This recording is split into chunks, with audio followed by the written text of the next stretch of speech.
राधे राधे सखियों। आज हम श्रीमद् भागवत का ये श्रीमद् भागवत है सुख सागर। देखिए मैं आपको दिखा देती हूँ। श्रीमद् भागवत सुख सागर का मैं आपको 24वां अध्याय गोवर्धन धारण लीला सुनाऊंगी। राधा वल्लभ श्री हरिवंश। श्री सुखदेव जी बोले, हे परीक्षित, अब गोवर्धन पर्वत को अपनी उंगली पर उठाने की कथा सुनो। ब्रजमंडल में प्रतिवर्ष कार्तिक कृष्ण चतुर्दशी को सब ब्रजवासी 56 प्रकार के पकवान व्यंजन बनाकर देवताओं के राजा इंद्र की पूजा किया करते थे। अतः जब वह दिन आया तब ब्रजवासियों ने इंद्र की पूजा के लिए अपने अपने घरों में भांति भांति के मेवा मिष्ठान बनाने शुरू किए। यशोदा जी की दासियां भी सब पदार्थों को पवित्रता से बनाकर संभाल कर रखती जा रही थी। बच्चों से कह दिया कि कोई किसी पदार्थ को न छुए। हे परीक्षित, जब श्री कृष्णचंद्र जी ने सब तैयारियां देखी तो अपने मन में यह विचार किया कि यह पकवान हमारे ही किसी देवता के काम आने चाहिए। यह निश्चय करके उन्होंने यशोदा जी से पूछा, हे मैया, आज सब ब्रजवासियों के घरों में भांति भांति की मिठाइयां बन रही हैं, सो इसका क्या कारण है? यह सुनकर यशोदा ने उत्तर दिया, हे पुत्र, इस समय मुझे बात करने का अवकाश नहीं है, अतः तू अपने पिता के पास जाकर पूछ ले। यह सुनकर श्री कृष्णचंद्र जी नंदराय जी के पास जा पहुंचे और उनसे इस प्रकार कहने लगे, हे बाबा, आज यह किस देवता का पूजा की तैयारियां हो रही है, आप मुझे बताओ। बड़ों को उचित है कि वे छोटों को अपने कुल की रीति बता दिया करें। नंद जी ने उत्तर दिया, हे पुत्र, क्या तुमने अब तक इस पूजा का हाल नहीं सुना? हम सब ब्रज के लोग प्रति वर्ष देवता इंद्र की पूजा किया करते हैं। यह सब सामग्री मेघों के राजा इंद्र की पूजा के लिए बन रही है। उनकी पूजा करने से वर्षा अच्छी होती है। हमारे यहाँ बहुत दिनों से यह पूजा चली आ रही है। यह सुनकर श्री कृष्णचंद्र जी ने कहने लगे, हे बाबा, इंद्र की पूजा से आपने अब तक क्या पाया है? मैंने सुना है इंद्र तो कभी यहाँ आता नहीं, सारे पकवान उसके चक्कर समेट ले जाते हैं, उसके चाकर समेट ले जाते हैं। संसार में धर्म 3 प्रकार के कहे गए हैं। पहला वेद शास्त्रों में वर्णित, दूसरा लोक व्यवहार तथा तीसरा अपनी इच्छा का। इसमें शास्त्र के प्रमाण से जो धर्म किया जाता है उसका फल तो ठीक होता है, शेष सब निष्फल हो जाते हैं। इंद्र किसी को भी अपना स्वर्ग का सिंहासन नहीं देता। वह किसी को पुत्र, बंधु, आयु या बल भी नहीं देता। वह स्वयं ही युद्ध में दैत्यों से हार जाता है। उस समय दूसरे देवता उसकी सहायता को जाते हैं। अतः ऐसे निर्बल की पूजा करने से आपको क्या मिलेगा? वर्षा होने की बात भी कुछ सही नहीं है। सूर्य देवता 8 महीने तक पृथ्वी का जल सोखते हैं, वही जल 4 महीने बरसता है। उसी के द्वारा अन्न, घास आदि की उत्पत्ति होती है। अतः हे पिता, हम वैश्य वर्ण के हैं तथा हमारे यहाँ बहुत सी गायें हैं। गाय ही देवता है, अतः हमारा नाम ग्वाला पड़ा है। हमारा कर्म खेती, व्यापार तथा गो ब्राह्मणों की सेवा करने का है। अपने वर्ण का धर्म कभी नहीं छोड़ना चाहिए। जो लोग अपने धर्म को छोड़कर दूसरे का धर्म ग्रहण करते हैं, उन्हें ऐसा समझना चाहिए जैसे कुलवती स्त्री अपने पति को छोड़कर पराये पुरुष के पास जा रहे। इसलिए हे बाबा, यदि आप मुझ बालक का कहना माने तो गोवर्धन पर्वत की पूजा करें। ब्रज में गोवर्धन की ही बादलों को रोककर वर्षा कराते हैं। इसी पर्वत के वनों में चरकर हमारे बछड़े तथा गो पलते हैं। उन्हीं के दूध घी से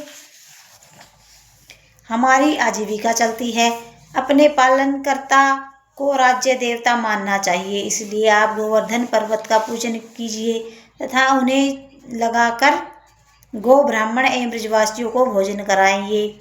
इससे अन्य वर्षों की अपेक्षा इस बार अधिक वर्षा होगी। श्री श्याम सुंदर के ऐसे वचन सुनकर नंद उपनंदन आदि ने प्रसन्न होकर परस्पर इस प्रकार कहा, हे भाई, कृष्ण ने जो बात हमसे कही है वह कुछ उचित तो मालूम होती है। सब लोग यदि राजी हों तो अगली बार गोवर्धन की पूजा ही कर लें। इस प्रकार का निश्चय करके नंदराय जी ने सब गांव में ढिंढोरा पिटवा दिया कि कार्तिक शुक्ला प्रतिपदा के दिन सब लोग गोवर्धन पर्वत की पूजा करने के लिए चलेंगे। हे परीक्षित, नंद उपनंदन की इस आज्ञा को सुनकर सब लोग को अत्यंत प्रसन्नता हुई। तब सब ग्वाल बालों से अपनी अपनी गायें तथा बछड़ों के शरीर, सींग, पूंछ रंग कर उनके गले में घंटे बांध दिए और अनेक प्रकार के मोर पंखों के आभूषण बनाकर उन्हें सजाया। तदुत्तर कार्तिक शुक्ला प्रतिपदा के दिन सब ब्रजवासियों ने स्नान कर बैलगाड़ियों में सामग्री रख ली। फिर सब स्त्री पुरुष बालक रंग बिरंगे या सुंदर आभूषण पहने नंद तथा वृषभानु आदि के साथ गोवर्धन पर्वत की पूजा करने के लिए चले। हे परीक्षित, गोवर्धन पर्वत पर पहुंचकर सब लोगों ने श्री कृष्णचंद्र जी की आज्ञा अनुसार गोवर्धन पर्वत को दूध की धाराओं से स्नान कराया। दही, शहद, फूल, चंदन, माला, वस्त्रों आदि से उनका श्रृंगार किया। फिर अनेक प्रकार के पकवान श्री गिरिराज जी गोवर्धन देवता के प्रसाद हेतु अर्पण किए। उस समय गोपों के पकवानों और व्यंजनों का ऐसा भारी अन्नकूट लगा कि सारा पर्वत दूध, दही, मक्खन और पकवान से ढक गया। उस समय हजारों घी के दीपक जल गए, धूप की सुगंध महक उठी, अनेक मंगलिक बाजे, नगाड़े, शंख, दुंदुभी, मेरी भेरी बजने लगी। श्री कृष्णचंद्र जी ने गोपों से कहा, अब तुम सब हमारे गिरि देवता को देखोगे। वे प्रत्यक्ष प्रकट होकर इस सामग्री का भोजन करेंगे।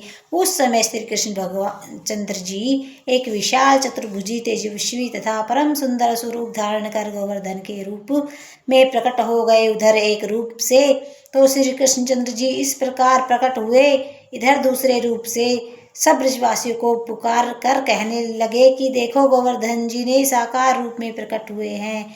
गोपों ने उस मनोहारी रूप को सम्मुख देखा तो मन में अत्यंत प्रसन्न हो उन्हें दंडवत प्रणाम कर आपस में कहने लगे कि इंद्र ने तो हमें आज तक कभी दर्शन नहीं दिया, परंतु यह तो पहली बार ही प्रकट हो गए हैं। हमारे बड़ों ने बड़ी भूल की जो ऐसे प्रत्यक्ष देवता को छोड़कर अब तक इंद्र की पूजा कर रहे थे। उस समय श्री कृष्णचंद्र जी ने सब गोप ग्वालों से कहा कि तुम लोग इनको अपने हाथों से पकवान दो तो ये स्वयं हाथ बढ़ाकर खा लेंगे। यह सुनकर सब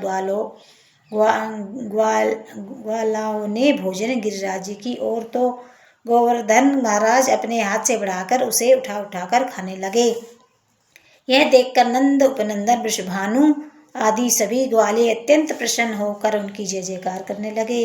फिर सब गोपों ने श्री कन्हैया जी के कथनानुसार सब सामग्री अपने छकड़ों में लाद ली और धूप के बड़े बड़े कलश, चंदन, रोली, हल्दी, केसर, पुष्प छिड़कते श्री गिरिराज जी महाराज की परिक्रमा को चले। रास्ते में वे सब ब्रजवासियों, ऋषि मुनियों, गायों और मोर मंदिरों को प्रसाद लुटाते जाते थे। बाजों की ध्वनि और दीपकों को अगर चंदन आदि से पात्रों के साथ श्री गिरिराज महाराज की यह 7 कोष की परिक्रमा पूर्ण करके गोपों ने लौटकर पुण्य श्री गिरिराज जी का पूजन किया और उनका अंग स्वच्छ वस्त्रों से पोंछकर श्री गिरिराज जी देवता का अति सुंदर श्रृंगार सजाया।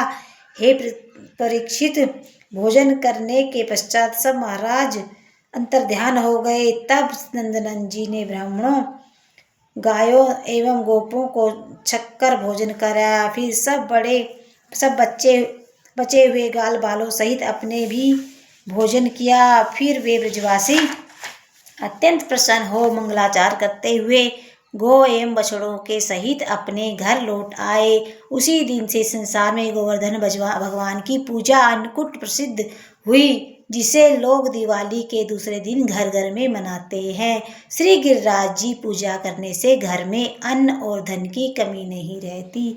जय श्री गोवर्धन भगवान की जय। भगवान श्री कृष्ण की जय। श्रीमद् भागवत की जय। राधा वल्लभ श्री हरिवंश पूज्य गुरुदेव भगवान की श्री चरणों में दंडवत प्रणाम। जय जय श्री राधे, जय जय श्री राधे, जय जय श्री राधा।